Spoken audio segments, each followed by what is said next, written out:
নমস্কার। এই মুহূর্তের সবচেয়ে বড় ঘোষণা, পশ্চিমবঙ্গের সমস্ত রাজ্য সরকারি কর্মচারীদের অবশেষে স্বস্তি। পুজোর আগে ডিএ বৃদ্ধির সুখবর পাবেন রাজ্য সরকারি কর্মীরা। সামনে এলো বড় আপডেট। কেন্দ্র সরকারি কর্মচারীদের এবং রাজ্য সরকারি কর্মচারীদের কিন্তু বকেয়া মহার্ঘ ভাতা বৃদ্ধি হতে চলেছে। কেন্দ্র ও দুই রাজ্য সরকার কিন্তু উভয়েই কিন্তু কেন্দ্র সরকারি কর্মচারী এবং রাজ্য সরকারি কর্মচারীদের ডিএ বাড়াতে চলেছে। দুই সরকার ডিএ আপডেট পেতে বহুদিন ধরে কিন্তু অপেক্ষা করছেন পশ্চিমবঙ্গের সমস্ত রাজ্য সরকারি কর্মচারীরা। এবার কিন্তু বছরের শুরুতেই ডিএ বৃদ্ধির ফলে কিন্তু কেন্দ্র সরকারি কর্মীরা 50% হারে ডিএ পাচ্ছেন।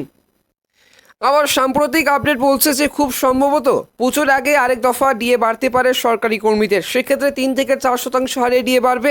এরই মাঝে রাজ্য সরকারি কর্মচারীদের জন্য গুরুত্বপূর্ণ আপডেট, আর এর দ্বারা খুশি হতে পারেন সমস্ত পশ্চিমবঙ্গের সমস্ত রাজ্যের সরকারি কর্মচারীরা। ডিএ সংক্রান্ত নতুন আপডেট পেতে অবশ্যই কিন্তু আজকের এই ভিডিওটি সম্পূর্ণ দেখবে। রাজ্য সরকারি কর্মচারীরা কেন্দ্রীয় হারে এবং বকেয়া মহার্ঘ ভাতা বৃদ্ধির দাবি করেছেন। অনেকদিন ধরেই কিন্তু কর্মীরা সেই দাবি সর্বসম্মুখে তুলছেন এবং এরই মাঝে কিন্তু রাজ্য সরকারি কর্মীরা বকেয়া মহার্ঘ ভাতা নিয়ে নতুন করে এক সুখবর পেতে পারেন। নতুন দিয়ে কিন্তু আপডেট সম্প্রতি পাওয়া যাচ্ছে। শোনা যাচ্ছে যে খুব সম্ভবত রাজ্য সরকারি কর্মচারীদের পশ্চিমবঙ্গের ডিএ বৃদ্ধির জন্য চিন্তা ভাবনা শুরু করেছে। অন্দরে তোড়জোড় চলছে। তাহলে কি পুজোর আগেই মিলবে সুখবর, নাকি রাজ্যের সরকারি কর্মচারীদেরও কিন্তু আরও কিছুদিন অপেক্ষা করতে হবে? সম্প্রতি যে রিপোর্ট সামনে আসছে সেখান থেকে জানা যায় নয়া অর্থবর্ষের বাজেট নিয়ে কিন্তু ইতিমধ্যে প্রস্তুতি শুরু করে দিয়েছে এবং পশ্চিমবঙ্গের সমস্ত রাজ্যের রাজ্য সরকার। তবে সেই রাজ্যের সরকারি কর্মচারীদের কথা মাথায় রেখে তাদের বকেয়া মহার্ঘ ভাতা বৃদ্ধির বিষয়টিও কিন্তু তাই বিবেচনা করা দেখা হচ্ছে।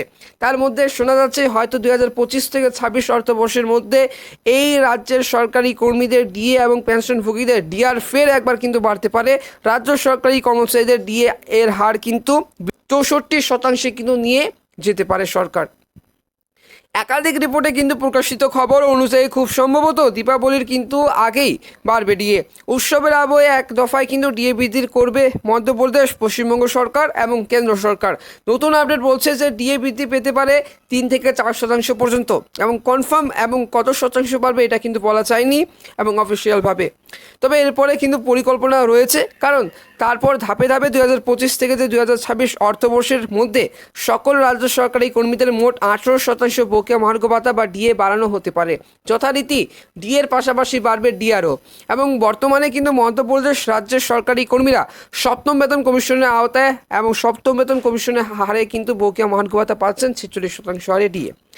তবে আরও একবার ডিএ বৃদ্ধির তোড়জোড় যখন চলছে তখন অপেক্ষার প্রহর কাটাচ্ছেন রাজ্যের সরকারি কর্মীরা। অন্যদিকে বাংলার চিত্র একেবারেই কিন্তু উল্টো। পশ্চিমবঙ্গের ডিএ মামলার সুপ্রিম কোর্টে কিন্তু বিচারাধীন। সরকার নতুন করে বকেয়া মহার্ঘ ভাতা বৃদ্ধির কোনো আভাস দিচ্ছে না পশ্চিমবঙ্গের সমস্ত রাজ্য সরকারি কর্মচারীদের।